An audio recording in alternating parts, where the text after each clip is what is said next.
से चमत्कार सीखना नहीं था।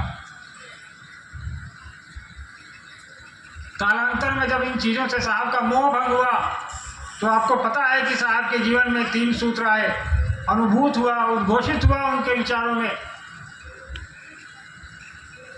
और ऐसा नहीं है कि वो 3 सूत्र आने के बाद उन्होंने सीधे कह दिया कि अब आप लोग भी करो। पहले इसको उन्होंने अपने ऊपर टेस्ट किया, खुद इस्तेमाल किया, उसका परिणाम देखा। क्योंकि वो पिछले 40 वर्षों में उनको कई जगह धोखे मिले थे, तांत्रिकों के द्वारा, कई गुरुओं के द्वारा, श्मशान घाट में, कब्रिस्तान में। साहब ने कहा कि अब जब तक कि मैं अपने ऊपर इसको टेस्ट नहीं करूँगा तब तक लोगों तक ये बात नहीं पहुँचाऊँगा। वो भी कई एक वर्षों तक साहब ने नहीं कहा किसी को। जब उनको ये घोषणा हुई, उनको ये कहा गया कि तुम जो करते हो वो कहते नहीं हो। उसके बाद साहब ने कहना शुरू किया लोगों को कि महादेव गुरु का भी काम करते हैं। उनके गुरु स्वरूप से जुड़ने की ये विधा है, आप इस विधा से उनके तक पहुंच सकते हैं, अपना शिष्य भाव उनको प्रेषित कर सकते हैं। साहब ने 3 सूत्र ही बताए ना, कोई चौथा तो बताया नहीं।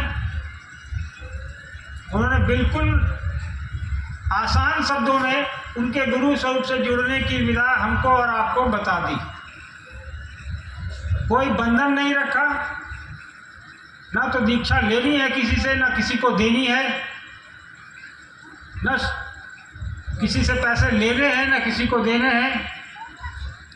आप कौन से धर्म से आते हैं, कौन सी जाति से आते हैं, आप क्या खाते हैं, आप गोरे हैं, आप काले हैं, आप अमीर हैं, आप गरीब हैं, कोई बंधन नहीं। बंधन हो भी नहीं सकता क्योंकि महादेव तो सबका है। और जब महादेव सबका है तो बंधन कहाँ, उसका कोई सवाल ही नहीं। साहब ने कहा कि हर वो आदमी ये पात्रता रखता है जो धरती पर आया है कि वो शिव को अपना गुरु बना सके, महेश्वर को, शिव को अपना गुरु बना सके। और आज देखिए साहब ने आज से 40 साल 35 साल पहले जो यात्रा शुरू की, दीदी ने कदम कदम पर साहब का साथ दिया, उनके साथ चली। साहब खुद एक अधिकारी, दीदी खुद एक जमींदार की पुत्री रही। आज साहब और दीदी दोनों ही शरीर में उपलब्ध नहीं है, लेकिन उनकी ऊर्जा देखिए,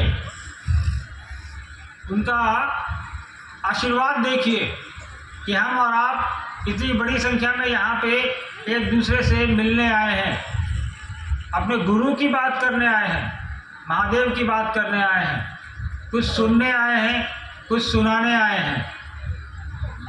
आखिर कुछ ना कुछ तो है। आज करोड़ों लोगों ने शिव को अपना गुरु आखिर क्यों बनाया? आज हजारों लोग जो यहाँ सामने बैठे हैं वो यहाँ क्यों पहुँचे हैं इस रानीपत्रा के प्रांगण में?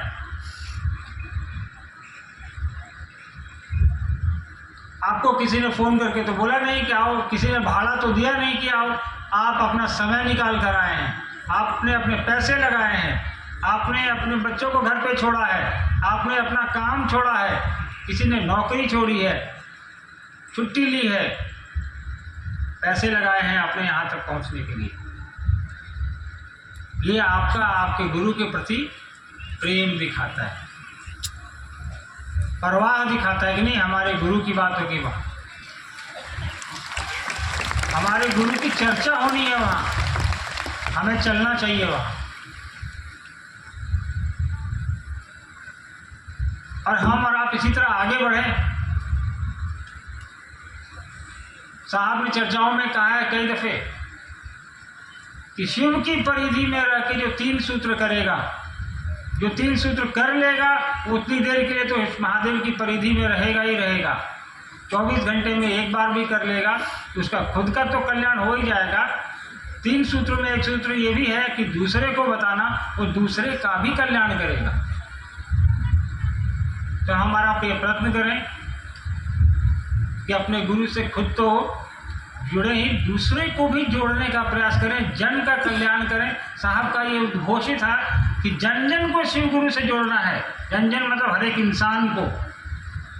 और यह एक सतत प्रक्रिया है, रुकने वाली नहीं है, क्योंकि ये सृष्टि का नियम है। सृष्टि में इंसान आता है तो सृष्टि चलती है।